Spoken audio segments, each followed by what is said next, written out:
The Alternative Dig Talk. Real issues, real talk. At first, we hit your gadgets with our state-of-the-art digitalized mobile studio with the debate on the road behind the wheels.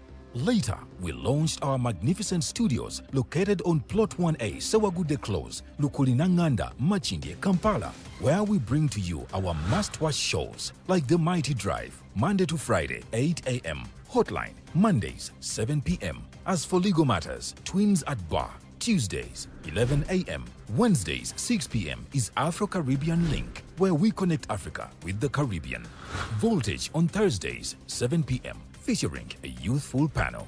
Interface with Dr. Kiza Besije every Friday, 12 p.m. with his call to action against injustices. Snap Talk, Saturdays, 6 p.m. with the trio. A must-watch, The Political Dice, Sundays, 8 p.m. with the duo that never stammers, and so much more. Watch us live on all our social media platforms. We are The Alternative Digitalk. Real issues, real talk. Hey Teddy, have you noticed how little attention science and health issues get in the media? Totally, Edgar, yet science information is very important. Yeah, for sure. That's why the Health Journalists Network is here. How can they help? They are a group of journalists dedicated to advancing public understanding of healthcare issues through impactful reporting on health and science. Oh, really? Yes, they meet up every month with scientists and researchers, policymakers, and activists at the science media cafes. They then relay what they discuss to the public. Does that benefit us? Oh yes, very much so. This helps with health and science literacy for a healthy Ugandan society. Okay. I love getting informed about science and health issues. Health information makes all the difference between life and death. I'll look them up and engage them. That's great. They are based all over the country. Oh, okay. That's interesting, and they should be making real impact. They are empowering health communities through journalism. Journalists can save lives just like doctors.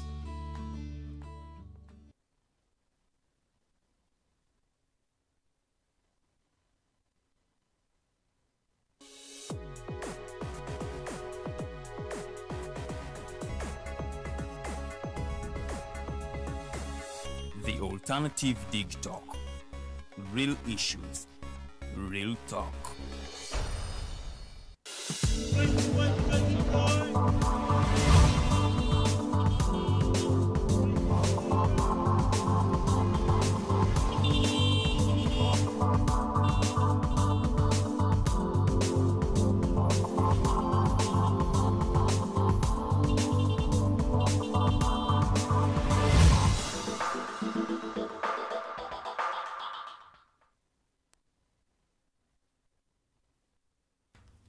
Well, tukomeo musawa yaffe ey'okubiri ekyali Mighty Drive nze Omumbeja Luwedde Lilian mu studios ntudde n'omwami Ssebaana Kizito yegwanyiza entebe y'obwa Loodi Meeya wa Kampala era ng'ava mu kibiina ki National Resistance Movement. Tunze sasawa yaffe esoose era nga ensonga ze tubadde twogerako ensonga zibadde zaakweyongera kumutegeera weewaawo n'okutusiigira ekifaananyi ebyobufuzi nga bwe bitambula wabula mu byonna byayogedde alina watuuse n'agamba nti politics isn't money. Sente yo tejja kugula kalulu oba tejja kubanga ate ekuyisaawo mu mbeeremu oba endala nti waliwo abakikoze bangi nnyo ne batasobola kubanga ate bayitamu nagamba Bannayuganda si basiru Bannayuganda bagezi era ebigenda maaso ate babiraba. So tutambula ffenna mu ssaawa yaffe ey'okubiri naye nga Aliaron nadde mubuuzizaako ku bizibu ebiruma ekibuga Kampala. Bwatu nayongera okubanga abitusiigira ekifaananyi kuba bibaddewo okubalira ddala akabanga naye ate twetaaga kumanya obuzibu buva luddawa buli ku bukulembeze buli ku Bannakampala nabo okubanga tebali cooperative in one or the other buli ku little funding. Where is the biggest problem that is bringing about all issues that are happening in the city center? Ffenna twagala ekibuga ekinyirira, twagala ekibuga ekiyonjo, twagala ekibuga ekirabika obulungi naye ate n'enkuba bw'etonnya olaba ddala ng'ekibuga Kampala kikyuse. Awo wennyini wenjagala okwasiza Munna Ssebaana. Well, ekisooka nze saagala kuteeka musango ku Bannakampala. Omulimu gwa Bannakampala omukulu bagukola. Kulonda bakulembeze. basasuzi ba misolo y'ensonga enkulu ku Bannakampala. Akuwa omusolo, akuwa ssente ze, ate namala n'akuweereza n'abakulembeze b'ogenda okukola nabo okulaba nga mubawa service ennungi. Naye waliwo tocha eri ku Bannakampala eyeetaaga okwadressinga nga tetunatuuka ku nsonga z'amazzi, kasasiro, traffic jam, kwebyo bibaddewo ate buli mukulembeze yenna ajja n'akola ki. Naye empisa gye bayisibwamu ku nsonga ezikwatagana ku mirimu gyabwe. Gamba nga Bannakampala basasula amasannyalaze ku rates ng'oyinza okugamba oba n'omugwirazi atasobola kusasula. Omuntu bambi n'abeera ng'alina akadduuka kamu naye ng'ettaala agisasula $25,000 ettaala emu oba eyakoba teyaka. Kati ffe twebuuza amateeka gali selective bwe gatuuka mu kibuga, bwe gatuuka ku bantu abakolera mu arcade oba okupangisa kwa arcade musango. So mulimu ebintu ebirina okuba nti gavumenti evaayo n'omukono ogw'ekyuma. Bwe kiba nti unity eya commercial eri ku nnusu 4 oba 5, yes omuntu ayonke oba anywe amasannyalaze ago era gaba asasula ku nkomerero y'omwezi. Naye tujjemu ba block ekyo kiri mu Butale, Nakasero, Owino ne mu arcades. Omuntu abeera nga asasula amasannyalaze $30,000 n'agattako lenti, oli najja n'amugamba edduuka lyo osasula $3,000 kasasira omwezi, n'asasula toilet. Buli kimu akisasulira. Omuntu n'abeera nga is a slave in his own city. So omuntu agenda n'okutuuka wabweru mu jaamu ng'awulira nti ensi alinga atali kitundu kuyo. So omukulembeze nene yandibadde omutuufu ajja kusooka kunyiga mitima gy'Abannakampala. Amasannyalaze gavumenti eveeyo tugambe nti amasannyalaze gatunda ssente bweziti. Era ate amasannyalaze gakolebwa wa? KCCA erina n'obuyinza obuyisa ordinance oba bylaw ng'egamba nti ffe unit mu lidduuka mu Kampala lirina okubeera ne mita oba neyaka. Kitegeeza landlord gwagesasulira. Ordinance esobola past single administration ya Kampala, political administration erina wiru ekolera abantu. Obonfuna bulungi. Era the same cases so ordinance negamba buli kizimbe kino providinga abantu toilets ennyonjo. Ate era nazo nga zino okuba nti sigamba nti ozozo zijjako zino okuba nga zitreatingibwa because bakyala baffe balimefuna zi infections ate at the end of the month agende mu ddwaliro asasanye $50,000 baana obusente bwa savings ng'amagoba. So walina okubeerawo mechanism eziri at a personal level nga tunaba kugenda ku bino bizibu floods kasasiro yo ng'omuntu because omuntu oba tomutreatinze oba omuntu oba togonjodde ebizibu bye ne wonoogamba nti ogenda kuyonja ekibuga naye ng'ensonga ezimunyiga yaza individual teziri sorted. So eyo nsonga nkulu era omuntu yenna n'abeera mu political office eya KCCA 2026 yandibadde ensonga eyo ekwatibwako. Then ensonga ey'okubiri ensonga eya funding ejja mu KCCA ntono kubanga ekibuga kyaffe kyekivaamu omusolo ebitundu 45 ebiyimirizaawo budget yaffe. Kati kitegeeza twandibadde tufunako portion ennene weewaawo nga ssente ezo ate era zireetebwa abantu abava mu region endala because tukwatagana nze nina kino n'okituna n'okola ki ssente ne zibeera nga ziwanyisiganya nati Kampala engeri kiri ekifaananyi ky'eggwanga yandibadde bajongeza ati sinetuka ku trillion oba nga 2 kuba kaseera zino badde bafuna bilioni 5.6 but that's little money okubanga batambuza emirimu gy'ekibuga. Ate kwezo nga kwe kuli emisaala egy'aba councillors abali mu bina oyina ba Loodi Meeya, oyina ba town clerk, oyina ba mayors, oyina Loodi Meeya, oyina ba mayors, oyina town clerk, oyina ba minister. N'ensonga endala enkulu kwe kutereeza administration ya KCCA okukyusa etteeka lya KCCA Act eya 2020. Nze mu kutegeera kwange kiki KCCA ebeera ne minister, cabinet minister, nebeera ne state minister, nebeera ne Loodi Meeya, nebeera ne deputy mayors, nebeera ne ba ministers. Buli ministry ejjukira ebeera ne permanent secretary, nebeera ne ba mayors b'amagombola, nebeera ne ba town clerk, nebeera ne ba councillors. Kwegamba that confusion power centers ez'enjawulo and KCC esimerwaki efugibwa abantu bangi okusinga Uganda eyawamu kukiba nti Uganda eyawamu almost 82,000 times than Kampala efugibwa omukulembeze omu why KCCA nayo tetukola kyekimu era omukulembeze ne buddawaani Loodi Meeya this rationalization eyajja ey'ebitongole ne KCCA egenda gitwala KCCA authority bukyangejja ng'oggyeko okulya omusimbi omungi okugenda mu administration terina kyeyali ekoze by the virtue of the time gye babawadde kuba kati egenda mu myaka 15 bukyanga baleeta KCCA eya administration bukyanga lifulibwa bukyanga tugenda mu authority naye yes teri kye baali bakoledwa kubanga time yandibadde kati tugamba babaleeta kati matabuta so KCCA taganidde yajjiranga mukyala Jennifer Msisi but yajja in the form of impunity and at the end of the day abantu bannanyini nsi toyinza kujja nti ate oyina bwonyigiriza because you want to bring a change. Ati yali alongoosa kibuga okuba nti naffe ekibuga Kampala yes, kitukaganye n'omutindo. Ekintu kyonna kitukagana n'omutindo on the good will. But abantu bannanyini nsi abantu osanusana nga kiffe tukyagala bwe tutyo. Kubanga omukulembeze gwe nanyini nsi. Naye ate capital city okubanga naye y'abantu kyenjagala ekyo tukanyeeko. Yes, y'abantu naye nanti abantu nabo balina okubanga ba understanding nti we want to live in gomanyi kintu bajagala batyo.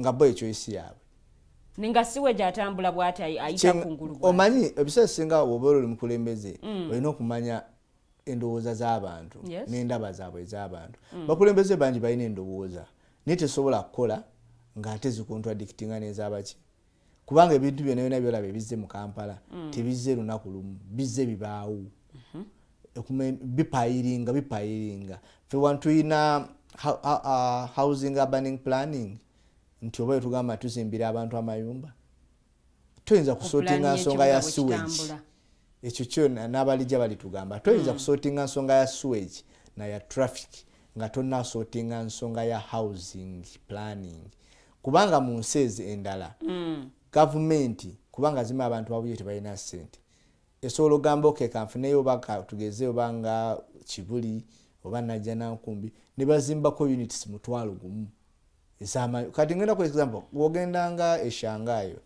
obegwanzu Kampala yenna egwera kasozi kamu Kibuli abachina ngeje bazimbamu ekibuga kasozi kamu Kibuli kasobola accommodating Kampala even it is easy to manage the traffic flow nogamba nti okay abantu abaveno bali bwe bati kitegeeza nja kwetaaga oluguudo lwa lane 8 oba 10 nja kuteekayo train nja kuteekayo bus regulation is becoming easier netuyinza kugamba nti gwe ogenda kuregulatinga naye nga abantu oli akeera ku makya ne bakola settlement yaabwe kati gwe oyagala okujja okuyisaamu enkulaakulana you have to compensate them because those are bona fide occupiers. Waliwo omukyala gwe mmanyi nti luguudo I think Southern Bypass luyita mu ddiiro wakati mu pulaani eriwo lulina kuyita mu ddiiro lyo wakati naye abantu abo olusi pulaani ezibadde okuba gavumenti pulaani ezibeerayo ezimu zakolebwa bazungu zetuli muteeka mu nkola ezimu zakolebwa bamini neza President Museveni abalijja balikola ki baliziteeka mu nkola naye mulimu ebintu ebyetaagisa kira ku makyo gamba okay nga KCCA tugenda funa grant okuva mu IMF oba mu World Bank oba mu Centenary tugenda tuzimbe units mutwalo oba tuguzimbe eruzira then tuyita abantu beeruzira bonna ababasula mu bifo ebyo ebitatuukidde na mutindo occupying those units kitegeeza amasanyalaze ogenda boyina abagakozesa ogenda boyina abakozesa amazzi ogenda kusobola okuregulatinga transport ogenda kusobola okuregulatinga criminality kubanga society eri organized nfuna bulungi so in the case of anything it is easier to manage the society naye at the way ekibuga nga wekiri olwaleero mwanyina nga tukyalina settlements bwezityo kiyinza otubeerera ekizibu okuteekawo change ey'amaanyi wabula okusiga either we maintain what we have tukole ekirungi mu eyo setting eriwo oba tulabe nga bannakampala tuba developing okusinziira mu bifo bwe bali. Okay. Oyinawo hintinzeeko nti mu kuteekebwawo kwa KCCA teyina kyamaanyi kyekoze bukyetandika bukya lugendo lwayo lutandika. In the first place yali yeetaaga okutondebwawo. Well, spirit yagitondebwawo and this is my interpretation. Yes. spirit yatondebwawo etteeka eryo yali ya kukendeeza ku maanyi g'aba politician kubanga before balina control ku finances nga they can determine what to be done or not. Kati spirit yatondebwawo etteeka eryo kulaba nga government erina direct control over the resources and over the Kampala. Naye for the last 15 years KCC Act sentes ezibiweebwa omusolo na biki ne salaries teina effect y'amaanyi ekyandiremedde okukola singa KCC ebadde ekyali under local government. Okay. Singa KCC eri under local government ne supervising wa Mwami Makezi ne tugamba ati tulina commission of Kampala nga yakulira emirimu oba n'ebitambuzibwa mu kibuga Kampala. Tulina permanent secretary wa local governments. Tulina projects era nga ziri align na Kampala. Twandibadde ate tuli wala kubanga ebbanga lyetumala mu political debacles. Loodi Meeya apolinga zeno, Town Kiraka apolinga zeno. That process, that confusion, delaying service delivery. Kubanga buli omu ayagala abeere seen, ayagala abeere nga yayogerwako. So until the issue minister ayogera kino, Idi ayogera kino, Loodi Meeya ayogera kino. Bona bakansala ne ba meeya bamagombolola. Kati olabira ddala nga that confusion ate waggulu wa minister eriyo president. Waggulu wa Loodi Meeya eriyo abalonzi. Yes. Kati buli omu alina okulipotinga mu bakama be. Oluusi wesanga deputy state minister akuba ne cabinet minister nga bonna beekuba tebali mu position emu. Nusanga Loodi Meeya akubagana ne ba councillors ne ba ministers be. So at the end of the day abalonzi bakola ki? Bebakosewa. So nze nali manyi nti this rationalization egenda kutwaliramu ne KCC. And I pray Parliament also about the cabinet by addressing their mind about okujjawo KCCA etwalibwe mu local government ebeere ngeri under Rafael Minister Honorable Rafael Magezi yes tubeere ne commissioner of Kampala wantulekewo Loodi Meeya abeera answerable n'abalonzi tukendeze ne ku muwendo gw'aba councillors omungi then service delivery egenda kuba ize sente zigenda bazikendedde sasanyizibwa ne kati olina abakaba parliament bava Kampala olina ba mayors abamagombolola olina aba councillor ab'emiruka kwegamba mu ba councillor olina ba speaker olina speaker wa KCCA bonna bakola ki and Kampala zino nti teina land mass nene yeah so not just divisions administration mu Kampala olina ne batawuni kira olina ne abakozi ba KCCA nabo baliyo bakola so administration mu Kampala nsonga nkulu nga tetunalowooza ku bino byonna kubanga bino bisolvingibwa abantu singa human resource tesolvingibwa oba human capacity ojja kulaba nga the same is going to happen tugenda kuba tuli mu same mistakes the mistakes continuously. Okay kibuga Kampala tuli mu season ya nkuba tuli mu biseera enkuba wotagisuubirira weetonyera amataba ne gasalako ekibuga ne wakyuka bw'ogenda Nateete olaba ebibeerayo bw'otambulako mu bitundu by'ekibuga Kampala ng'enkuba etonnye olaba nga drainage system yetaga okubaako ekikolebwa. But what do you think can be done to solve this problem? Because it's not happening, it hasn't happened once. Kintu kizza kirikaring era bwe tutuuka mu sizoni y'enkuba amawulire agasooka okutambula ku mikutu ate ka tulina social media. And this is the city center oba ekibuga ky'eggwanga ekikulu bwe kiba nga kirabika bwe kityo mu biseera eby'enkuba. Kati kyekiri kyenkugambye nti singa tusolovinga nsonga ya urban settlement toyinza kuachivinga drainage system. You can't. Bana Kampala tebagobeddwa mu kibuga. No, teri agenda bagoba. Because katwina abantu abasenga mu slums. No, listen mwanyina. And the government wano yesinga resources. Twine ebitundu ebikyali ebikalo. Awo na mukololwa kyalwe ettaka ekkalo. Ettaka lino libasendamu abantu wane naggulu. Libegabanya abamu. Government esobola okugula stilo ettaka mu kibuga ku bantu abo bennyini oba ne bakola PPP, private partnership. Nozimbira abantu wansi oba n'ogamba okay eno area ngenda teekawo units emitwalo 4. onobagamba buli abaddewo ngenda muwa lumu 2 kisenge diro kinaabiro ng'ennyumba etuukagana n'omutindo nkwe parking nkuweeki nkwe security teri muntu oyo ayinza gaana era the same place ojja nateekako amaduuka buli abadde ne business era jasigala ng'akolaki then waggulu ku mutendera oguddeko oshifutinga abantu abali mu area endala badde waggulu bwotyo okuliating space the other side kitegeeza ne wona oba oyagala okukola drainage system you can go now ku areas eziri vacant notandika okugaziya emyala notandika oteekamu ne sewage plant notandika okusimba ebibira okuzzaawo ebitoogo. That's just planning. You just need to plan. Olaba bana babadde ekiteezi abamu kubasigaddewo balina we babagambye okubazimbira ye mukono ne bagamba eno tewali kumpi na kibuga. No, ekyo kijja lwakuba tewaliwo president eyali ekoleddwa anti balina confidence mu bukulembeze buliwo.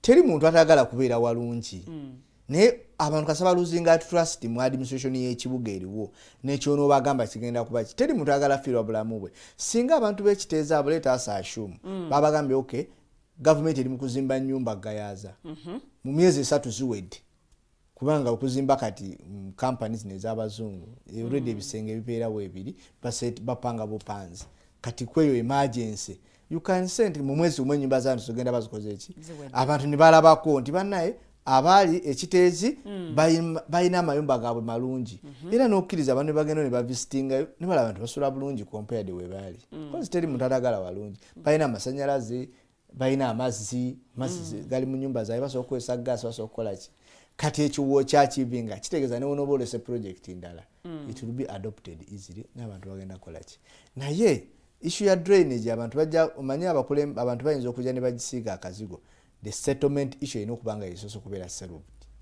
kuba kati ngenda ku example amazzi agave makerere likasozi gayika ku 2 amalala gagenda na side y'enankulabe mu kikoni kati ne gakkirira paka wali ekasubi abo amazzi ne bagafuna dose omwala gw'ennakamiro ne gujjula then wano kubbire oluguudo nalwo ne lujjula ate ne luyiwa mu katanga gava ku public service gayika mu katanga kuba government yo yazimbanga ku nsozi so kati mu situation bwetyo gwembuulira kiki kyoyinza okukola ng'oyagala okukola na drainage system empyo zigaziya ekyokubiri simanyi kyatuuka ku bitongole eby'environment ne KCCA oba is it yandibanga health department ebyobulamu kiki tebajja ttaka mu myala excavators ne ziberanga omulimu gwazo zisimbaawo ng'enkuba weekya omwala gugogolwa abantu bangi baagala ettaka eryo bangi basobola okujja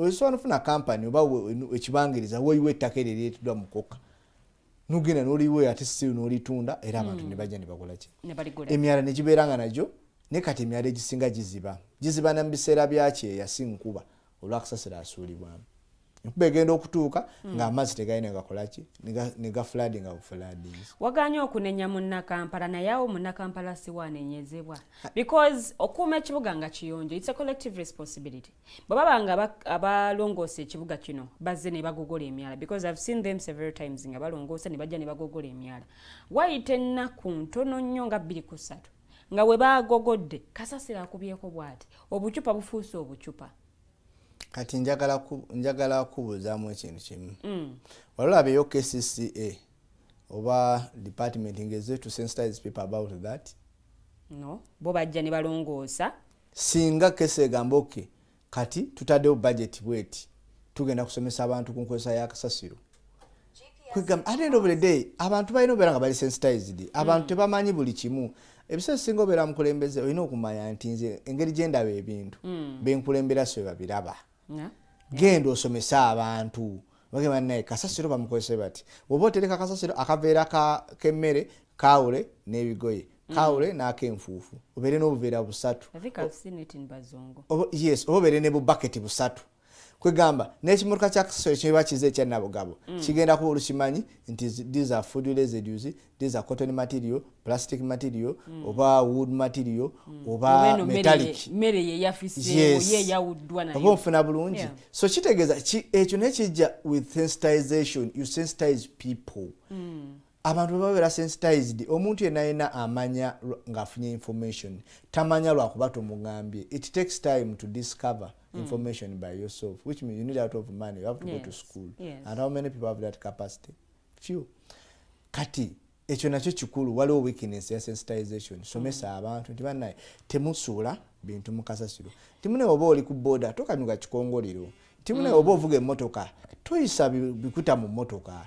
Bera munaka ebyo bintu abantu balina okubanga bakola ki nga is a program ng'onookyusa eggwanga ng'onookyusa n'ekifaananyi ky'ekibuga kirina kutandikira bane toyita mu muddo munawe wa boda toyita mu muddo mu mutima mulungi nde good spirit tokireeta in impunity kubanga ebiseera ebisinga ababoda bayitamu egyo emiddo ng'amaze olaba wa traffic nga gyalaga piki bagenda gikwata life and death kwegamba n'osanga omuddo weeguli naye nga tewaliwo akakuba ak'ebigere akakaze. So such discipline bituukibwako nga waliwo programs ezikolebwa mu bantu mu communities. Abantu ne mbasanga ne mwengeji nga chairman LC1 chairman LC2 nga munaye tukusaba otuleetera abatuuze tugenda basomesa ku kino. Mama wanandayika mwete mwita muddo batuganye. Wetuita muddo batu ne wono okola etteeka because amateeka gakolebwa abantu parliament oba KCC oba local government ziteeka mu stamp mu ndowooza z'abantu. Amateeka fa bakola amateeka bo ne bateekako stamp kubanga etteeka lirina kuba nga likola under my will.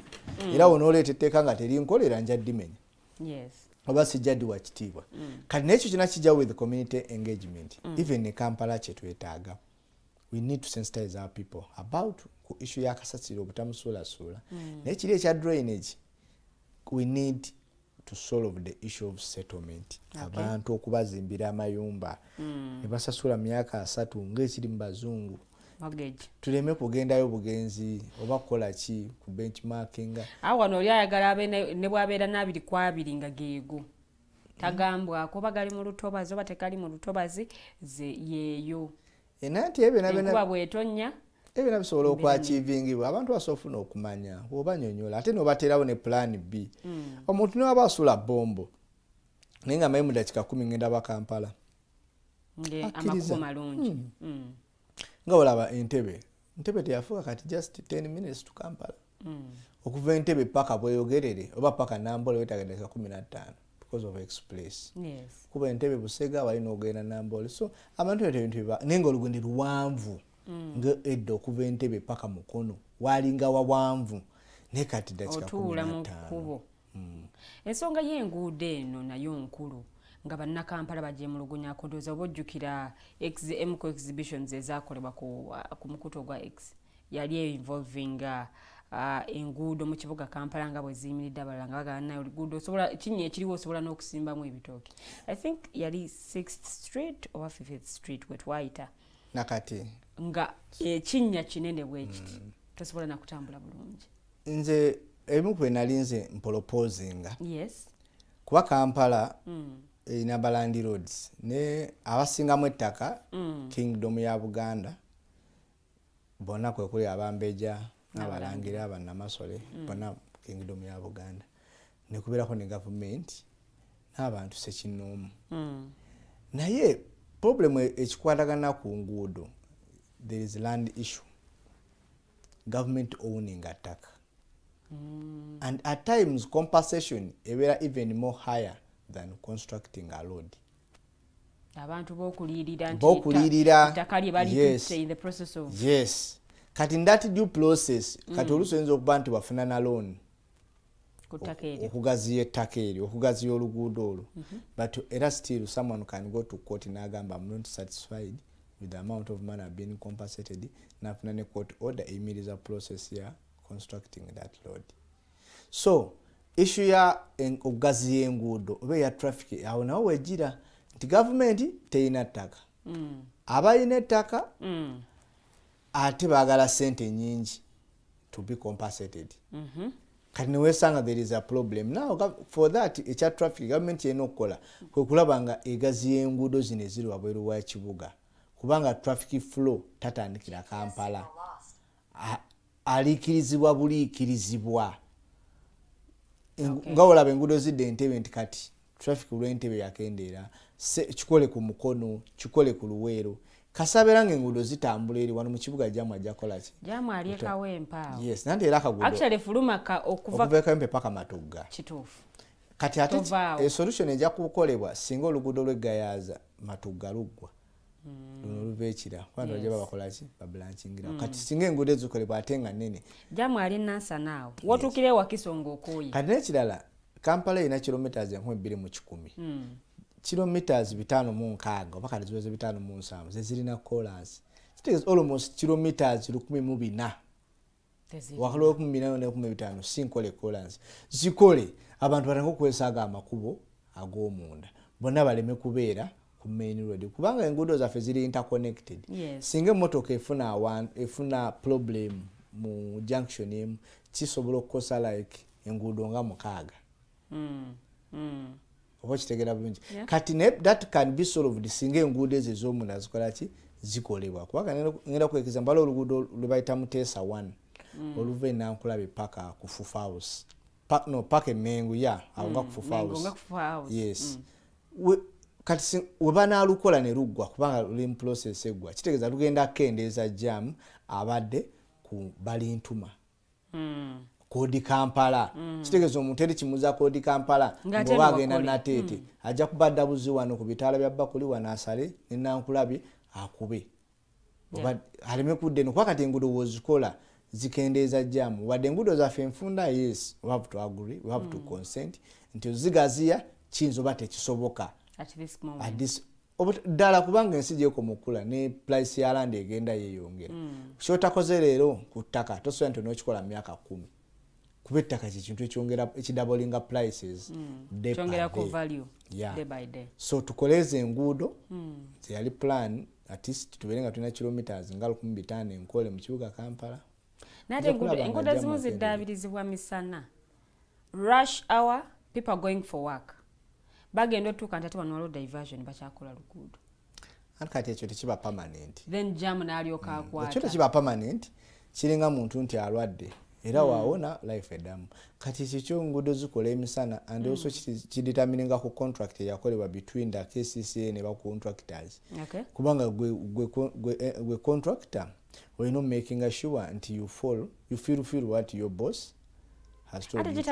Chitaataganya emirimu ne kireeta a lot of traffic where people are suggesting nti at least singa bakola kiro yes naye tulina amataala that's also another issue kuko okulina obeerako amataala kati ne contractor no babiraba ne simanyi bantu banegotiatinga contracts zeezo kubanga sibaayo kubanga muli provisions zenoteeka noga tuno tukwalo n'oluguudo nolina kukolanga kiro kati for that I can't comment because I've never have a chance to look at those contracts. Tulina slums mu kibuga Kampala. Tulina Katanga yesinga okumanyikwa. Tulina bw'otunuulira Namuwongo gete eziri awo Namuwongo Kasanvu wonna genda ekibuli eyo wabigalo ziri 82 yonna slums ziwerera ziri 82 slums zino zaali badde zikolebwa abantu babajjewo because zina nazo engeri gye zirabisaamu ekibuga ojja kugenda olabe nga ghetto mu butuufu kisukkiridde ddala obukyafu obuli eyo n'embeera z'abantu mwe bawangaalira kati etteeka ly'ettaka eryakolebwa Land Act ewa omuntu ali ku ttaka obuyinza obw'enkomeredde bonafide occupant mu bufunze y'abannannyini ttaka tagambwa akasobola okukolerako kyonna kyayagadde omuntu yenna atudde ku ttaka etteeka erya Land Act lyawa omuntu atudde ku ttaka obuyinza obw'enkomeredde newoba n'ekyapa naye nga kuliko ba tenants oba ba squatters baba n'obuyinza okusinga gwe ow'ekyapa kuba toyinza kukola decision nga tebagyagala nga tobeebuuzizzaako no okubeebuuzaako kirala n'okugyagala oyinza obeebuuzaako naye nga tebagyagala tosobola bakaka kwegula kubanga omulimu gwawe omukulu kuwa busuulu kituufu era ate bw'obanenya obatwala mu kkooti ng'obagobako lwaki tebakwadde busuulu kkooti esooka teekawo windo nti obabanja obusuulu bwa myaka emeka nti 10 buli busuulu buli mwaka mmeka 3 onoosa osasula emitwalo 3 egy'obusuulu gy'essebo gy'omulamuzi ng'akwata 3 ng'akola ki nga bakugjamu Land Road. So lwaki nja kyogerawo ekyo nti slums z'omu Kampala abaziriko be bannannyinizo kati ekikulu odevelopinze otya slums ezo ng'oli nabo kuba tukyasobola bagobako etteeka liba protectinga those are bona fide occupants abamu baaliwo even before 1995 constitution baliwo 1983 etteeka ne libawo enkizo nti buli asangiddwa ku ttaka emyaka 12 emabega afuse nannyini ate nno katayina walaga bazaaliddeko n'abaana kuliko n'abazzukulu bana abalala abazze bo abaliko essaawa zino bwe batudde ku ttaka atudde ku ttaka yaba n'obuyinza ku ttaka sigwa lirina mbipapula ettaka teriba mbipapula ettaka aliriko yenannyini lyo era ekyo kyenjala n'okugamba abantu gwe buli atudde ku ttaka gwe nnannyini lyo oli ayina ekyapa muleka abeere nakyo gwe kyolina okukola muwa busuulu ate bweba bwa mitwalo 2 kwata akakadde sasula emitwalo 5 sasula akakadde gy'emyaka 5 kale abenga talina bwe yeekwasa yes gwe sasula busuulu kubanga bo bukkirizibwa osasula waba takumanyi zitwale ku ggombolola zitwale mu gavumenti gyali zijja kwegamba kati kyengeza okugamba nti those urban slums ekikulu kyakuzidevelopinga ng'oli nabo bw'oba oyagala kuzizimba zizimbe nabo era gwe bagambe nti ngenda kuzimba wano naye nze ngenda bawa flow ya wansi ya bwereere waggulu nteekeyo bizinesi zange oba abalala kubanga ne UN oba World Bank tebakkiriza kugoba abantu mu settlements kitegeeza kyolina obatwala walina okubanga waliwo ebiriwo nga babadde wabeera walina obeera nga waliwo amasomero waliwo obutale wabajja kugamba tukolerako wino teekayo wino gyobatwala teekayo amasomero gyobatwala naye ate waliwo abamu era bebateeka mu butale buno nga tebaagalayo ojjukira bebagoba ku nguudo nga babasindika mu katale ka usaafi nga baga nti banaye usaafi tewakola terina bakasitoma naye kyogamba eri omuntu ali ku luguudo ng'ayagala obeerako anti mbwe eri mu butale mbwe gye babasindika mu butale ebiseera ebisinga ensonga ezimu tutazirabira waggulu omutembeeyi ayina akozesa 15,000 ye capital gwalina era laba ebintu bye balina ate ku 15,000 ezo nga na transport n'agenda yeegayirira asala endiboota nga mpa empale 10 ng'enenzitambuza zaatunzeeko kwali 2 oba 10 n'azzaayo empale ezifisse kati omugamba omuwe space mu katale space za bwereere buli mwezi emitwalo 7 oba 10 ojja genda wesanga yeetaaga okukola akaduuka ako katereeza okateekamu furniture okasiga langi okakola ebyo byonna byetaaga ssente tebalina capital so ebintu ebimu tetubirabira nnyo waggulu naye twetaaga ne tubirabira wansi teri muntu nga ye ekirooto kye yali ayagala beera budembeeyi naye tebalina capital singa ngamba nti babawa capital ate ne bamala ne babawa we bakolera ate ne bakomawo ku kkubo wandibadde obanenya naye goma ekifuula omuntu embeeyi so nze ku lwange abantu bano okay ensonga neyo nga tugitadde wabbali manya ensonga z'ekibuga zino ngenze nzimenyamenya mpola tukonye ku nsonga y'enguudo tukonye ku nsonga ya traffic but we can't go without talking about street kids abaana bano ab'oku nguudo ekibuga kirabika bulala nga otuuse ku Jinja Road olina abaana boolaba ne Kabalagala wano natandika okubalaba nabo bwebali ku nguudo ez'enjawulo ez'omu kibuga Kampala wajjuddewo abaana ba street bano what do you think can be done okulaba nti abaana bano bajjibwa mu kibuga ekibuga nakyo nekirabikako ng'ekyobuvunaanyizibwa ngenda kukuwayo example okimanyisa gavumenti emanya nti wano waliwo emundu esobola okuleeta barracks namba okukima emundu emu kituufu naye gwooza gavumenti esobola okulema okujja abaana abo ku street be batwala be bakomawo no gavumenti kibayita gavumenti esobola okugyolemu abaana abo ku street. So ate mwabeerawo hidden agenda ezitasobola kumanyibwa muntu wa bulijjo oba muntu atali mu buyinza. Ku baana abo. So ensonga eri political. Okay. Teri social oba teri economic, eri political. Weso osanga eyo project etambuza ministry number. Oh. Naye olumu toyinza kuyingira mu kintu kyotategeera bulungi. Because I was wondering, abaana bano bazze emotoka yazze ne bajjawo ne batwala abalala babatutuwa abalala babazizaayo. After like 3 to 4 days, you find the kids on the streets again. Abaana abo bonna intelligence balinaho profile. Kwa government ina intelligence, one of the best intelligence department now mu Africa bagirankinzo bayakubiri. Golowooza mwami magambo ayinza okulimu profiling obwo bwana obutawera na 12 obugamba nti ekibaleeta bagira mu basi bweti ne bweti kale singa bagamba nti buli mwana ajje Kampala ku street bamuteeka mu pisto bayizo sala ekaluma kuba bonabona ti bava mu central bayina region gye bava noza basi esobola okusala kale Luweero singa bagamba nti buli mwana street kid bamukweka mu pisto aba bamukweka mu bomu grenade kitegeeza even there is no will okuli moving abaana webuze lwaki bali Kampala essaawa zino ennyo ebibuga ebirala tebaliyo ekibuga ekikulu ekyeggulu. Well, it's a capital city but still wandiga nti n'embalala bangi n'ejjinja bangi. So for me eyo ensonga si nnyangu nga bwe tukola ki nga bwe tugiraba nsonga nnene. Okay. Nsonga nnene ddala erimu omukono emabega kubanga abaka ba parliament abaana abo gye bava balina abaka ba parliament balina ba chairman LC5 balina ba councillors balina abalamuzi kati balina abantu abasomya abava mu region eyo balina NGOs but now ba keeping the quiet. Why balina ne ba paramount chiefs wakati fana olw'ensonga egwawo obwakabaka babugana ne bugamba nedda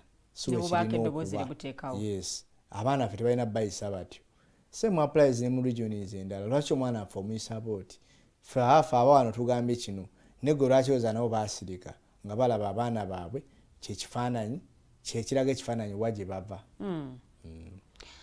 Ebyokwerinda by'ekibuga Kampala oba tukiteeke mu tuluba ly'obumenyi bw'amateeka obususse mu kibuga nti omuntu atya n'okutambula n'akasawo ke ng'obudde bukwatiridde ne bwebeera ssaawa emu ey'olweggulo otya okutambula n'akasawo ko. I've had omwami oyo kati ssaawa zino mugenzi yali anyumya story ye ng'agamba nti ekibuga Kampala baali bakisalako mu lulimi lwe yakozesa nti ekatwe waliyo ekibinja kyawo tekisala kudda Kibuye nti ne Makinde naye eyina ekyayo Kawempe eyina nakawe eyina kwega buli division mulimu obubinja obwo obwababbi oba abakola ebikola ebyokumenya amateeka. Ndowooza criminality omanyi Loodi Meeya atula ku lukiiko lwa security ya Kampala nesimere lwaki tabipresentinga. It was a mistake okujjawo police stations mu bitundu ebisinga. Buno bu police posts obwabeerangamu ali bukola omulimu nene kubanga mbya ddala anti babulumbanga. No, ekyo kale kirala that is now kiri beyond now criminality, that is insecurity. Yes. Ekiri national tukinaako n'amaanyi even you cannot even discuss about it. Ne kati criminality eno y'okusinachinga obusimu kufumita abantu biso ebyo ebintu okulumba abantu ezo robbery and burglary. So yali nsobi nnene okujjawo police stations ezo mu bitundu ebyo naddala mu bibuga bino ebya Kampala birimu abantu abangi. Kati ngenda kuwa example singa omuntu w'Emmengo bamubba yes alina kuba okodi Kampala ye police station eri okumpi wakyaliwo police post weyaddukiranga awo na Mengo ku cathedral awo na tewali alina kuba either Natete oba ku odi Kampala naye gwe omuntu nga azze okukolako obulabe abatama kumaliriza tagenze. So liwalinga police station zo okumpi okwalinga ba OC station nga dakiika budakiika reaction eze nga kigeza n'ababbi bagenda kuba batya okulumba ebitundu bebite birimu search enforcement wa police. Nenze kyenandisabye government eyongere ku police units mu kibuga Kampala kubanga budget ya security teri compromise buli omu yakkiriza government zeteekawo sebajiwa.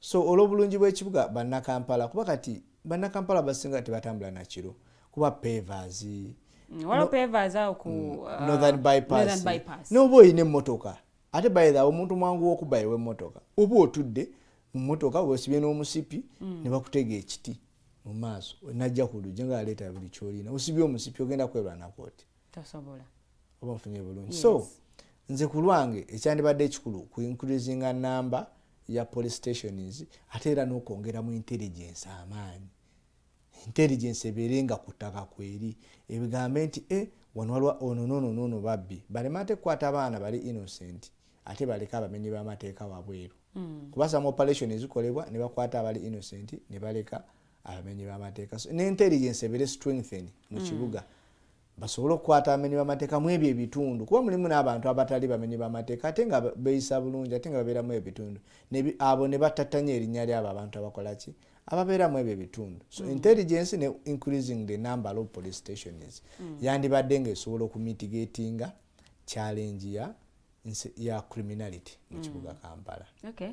Ensonga y'aba boda bannange bagita kati boda economy bayitirivu mu kibuga Kampala gye buvuddeko waliwo ekiteeso ekyokuba nti bakendeeza ennamba yaabwe ndowooza basigale ba boda emitwalo 2 mu kibuga Kampala kyonna nga baagala okukendeeza abalala ne bavaayo bagamba no tekijja kusoboka ffe muno mwe tukoledde bw'omutogoba mu kibuga muba mutuleetedde ebizibu abakulembeza abamu ne bavaayo ne badda ne babawolereza agamba no temusobola kubanga musala ennamba eno yonna okusigazaawo just emitwalo 2 gyokka abasigadde mwagala abalagewa n'ebikwekweto ebikolebwa ku baboda bano ebizze byemulugunyizibwako nga bamu bagamba nti luusi bigendereddwamu malyansimbi but security egamba egendereddemu kuba nti etereeza ebyokwenya and all that. What's your comment about that? Ekisooka constitution yaffe weddembe omuntu okukola omulimu gwonna gw'ayagala kasooka kubeera nga tegumenya mateeka so government erina buyinza kugamba nti abodaboda tebayingira mu Kampala. That's discrimination. Boda muntu nga gwe nga nze nga ye anti abamu balinkingiddwa nnyo ku nsonga y'obumenyi bw'amateeka but also n'okukendeeza ekyo that is another now variable era n'obumenyi bw'amateeka bubangi nga tebavuga boda. Yes.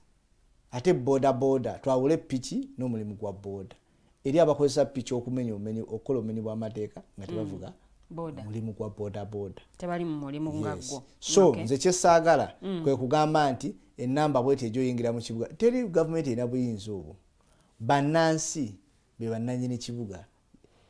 Discrimination cannot be we cannot intolerate discrimination. Buli muntu yenna omulimu gwakola gwankanakana n'omulimu omulala gwakola ki gwakola. Ekikulu kuregulating a business boda industry regulating basasula omusolo basomese traffic rules babeere ne driving permit watuuka okukola okugula piki tagula piki etalina biwandiiko ebyo ebintu ebyetaagisa naye ogamba nti tebakoma wano kati newa taxi banakeera ku makya ne bajja ku taxi onookola oti singa bukyanaga kati motoka za gavumenti zokka zezina obuyinza obuyingira ekibuga because a president singa leero bagoba boda enkya ne badda ku taxi ate enkya bajja kuyiyo gwe ng'omuntu oluvaamu gagamba ate abantu abataweza ssente bweziti temulina kujja mu kibuga nga olaba ekyali ku mirembe gy'abazungu tetwagala ate kudda gye twava ensi evudde wala so baregulating a business tufune boda act wekiba nti kati kyetaagisa tufune boda eteeka eriregulating wa boda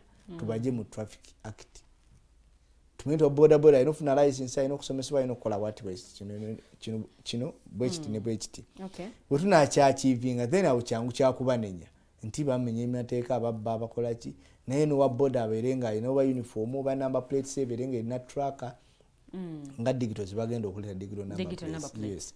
Ezo mechanisms ezinza okuleetebwa okusolvinga ebizibu ebiriwo nesi kugoba abantu okugoba abantu ebeeranga ku solution omuntu asoba nga asula ggulu najja nga bebabba e Kampala gwe n'obasindika badde eruweru basosinzira eruweru ekibinja ky'abantu 10 ne bajja ne bamenya gwe Kampala ate ne baddayo so n'oba osolovinze eki so it's not a solution nti okubagoba just kubaregulatinga fenna ensi etumala baregulating babeere nga barespectinga traffic rules ate be babaffe betulinawo kyekifaananyi ky'ekonomi yaffe kuba omwana tayinza kulekayo mulimu gwa factory ng'omu 800 ajje ku kkubo abeere nga naye exposing obulamu bwe into risks niye economy yaffe kyekiriwo border kyekintu omuntu kyayinza ovuga nayimirizawo family fena balina amaka tukimanyi getaaga day to day operations income kati ye kyasobodde ate si mubbi wabawo ababbi well ate ababbi bali buli wamu ekyawukana nti wa border nti alabika naye ababbi bali wamu babba billions babba biki kati omugeza kuwa border no waliwo earlier on wahintinze ku kyokuba nti bannakampala betaaga okubeera involved bonga tebetaaga kubanga banenyezebwa but mukutereeza ekibuga okuba n'ekibuga ekituukaganye n'omutindo naffe kyetusobola ogamba okay now the city center is clean nga bwe twegomba ekya Rwanda tubana Rwanda it's very clean abantu like they know what is supposed to be done. Don't you think oluusi twetaaga okukozesaamuko kulyanyi nga not always having to listen to what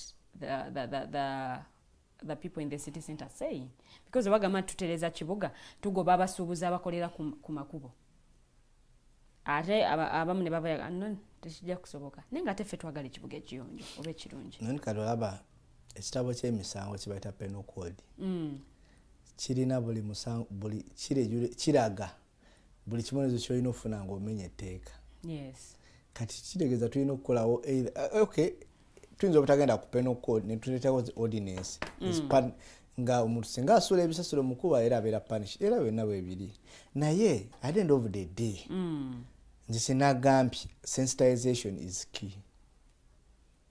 key togenda kwakivinga kintu kyonna ngolowooza abantu bagenda kutegeera nga gwe bootegeera omulembe gwa mukyala Jennifer Musisi waliwo eryanya eryakozesebwanga okulongoosa ekibuga nti bwe yavaawo obukulembe oba bwe yavaawo ne tufuna obukulembeze obujja abantu ne bagamba ekibuga kigenda kuddayo ekibuga kyali kiwunya kisongebwamu okuwunya pollution actually in the city center nti n'empewo ennyonjo mu kibuga Kampala teriimu because buli kimu kumpi kiri muno mulimu factories obutonotono mirimu mingi nnyo egitambula mu kibuga Kampala nti twagala ekibuga ekinyirira but then feffe nyini tetucontributinze ku kibuga ekyo ekinyirira kyetwagala naye waliwo egendeeza kutoyinza kukolera kintu kyonna kyonna mu kibuga nga tofunye license ani azigaba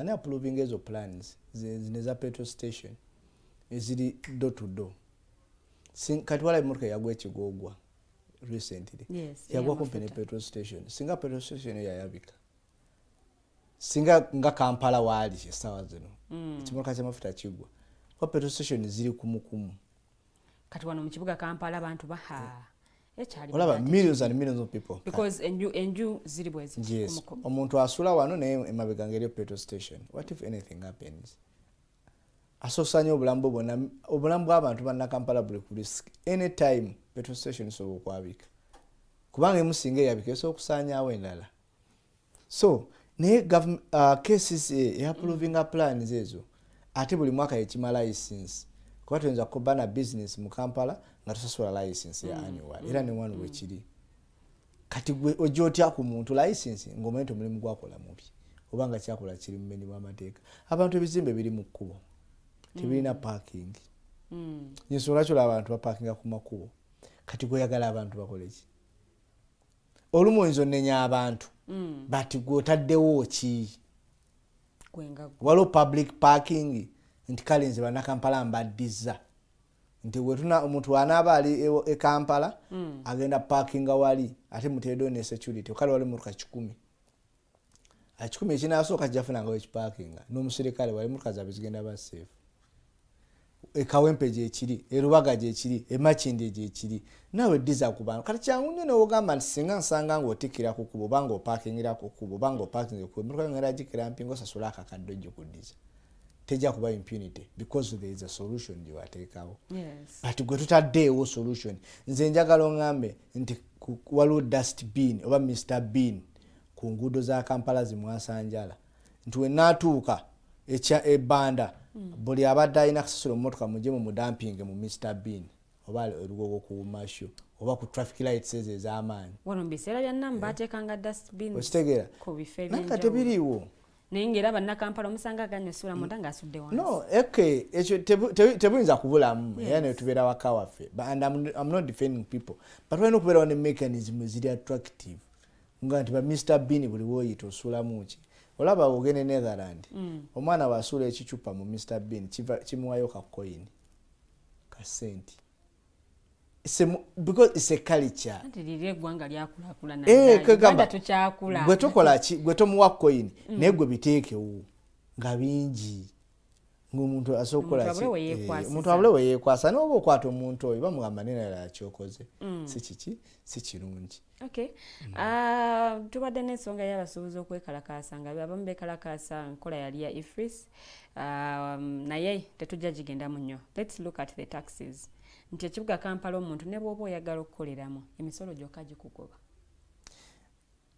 Okay, tax system yaffe ekyali friendly to be sincere. Okay. Okolako research mu nsi eziteetoolodde emisolo gyaffe giri friendly but kiki gye gikola okutuddiza tekireetera abantu okwemulugunya. Ekyokubiri ebizibu bya Kampala by the ekinyugo mu Kampala rent n'ebigenderako omuntu asoba nga apangisa edduuka lya miliyoni 6 naye nga sero ze za miliyoni nga 24 yataddemu capital miliyoni 18 ali anywa agenda okulaba nga renti tamujje nayo. Ekiranye bannakampala era singa oyongera ku businessmen bonna abasinga mu Kampala oba abavuka bonna bapangisa ebyokusasulira bingi eri ku renti.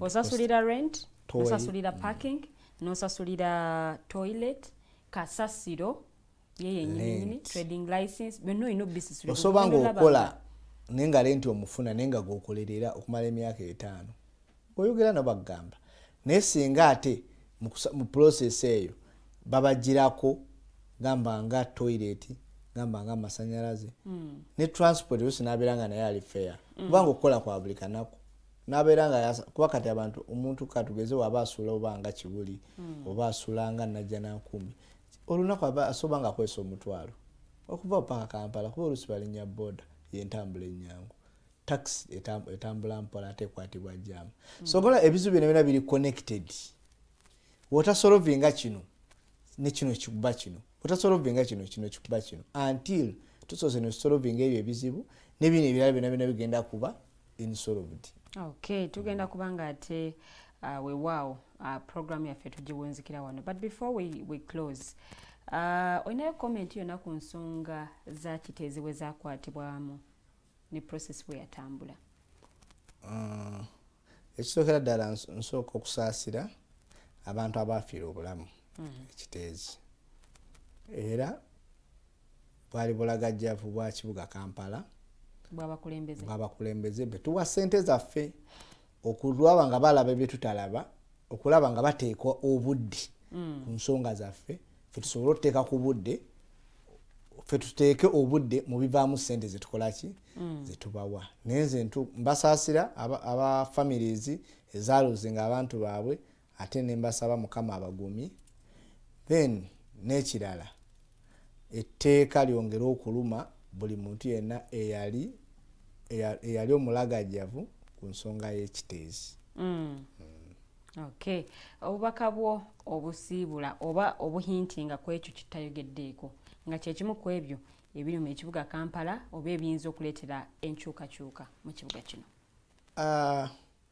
Essaawa zino ne bw'oyogera obanga mulanzi kubanga already nze kennyini nawandiika ku nsonga ya kasasiro era n'ekitabo nkirina nti yeetaaga okukwatibwako era waliwo ekizibu kya kasasiro mu Kampala nze kennyini n'ekitabo n'enkiwamu Richard Lulebwe yali akyali ekyala kuba yeyampa omukisa ogwo naye ekinjawo sembyayo bagamba Bannakampala naddala bannakibiina kye NRM nti nkomawo mu kamyufu era saawa yonna tugenda kutandika enkola yaffe eya door to door ate mumanyi nze ndi wa ground so Nakawa Kawempe Makindye Kampala Central ne Rubaga tudda mu 2025 mu primaries. Okay. Mbasabira olunaku olungi ate mbagaliza n'omukisa omunene. Okay. Mugenyi waffe olunaku olwaleero Mwami Ssebaana Kizito ye bwatyo bwalabise obubaka bwatyo bwabulambise oba n'ensonga bwatyo bwazirambise nga tunuulira wanga tutunuulira ekibuga Kampala nga bwe kiyimiridde NRM bwe bange kwasiddwa mumuli biche binaba bikyusibwa naye agambye akomawo mu kamyufu ka NRM kale mumulabiranga ddala ekiseera bwe kinaabanga kituuse. Mwebale nnyo mwenna ababaddeko nga mulaba comments ezinga zibadde za kwebaza bwebaza mwebale nnyo kubanga muli Mwesige Joram Chenjojo webale nnyo kubanga ate kwoli Musa Mutesa Sira nawe webale nnyo kubeera nga ate kwoli olaba musiima busiimi mirimu gye tukola. Mwebale nnyo mwebalire ddala nzisigadde nzo Mumbejja Luwedde Lilian tiimu gye nkoze nayo olunaku olwaleero ali alibawa omwami Mokosi Arnold Anthony mwebale nnyo mwebalire ddala tugenda kubanga ate tusisinkana akawungeezi ku ssaawa emu ey'olweggulo ku program The Voltage ate okusobola okuba nti twogera ku ebyo ebigenda mu maaso mu ggwanga. Mbagaliza olunaku olulungi mweraba.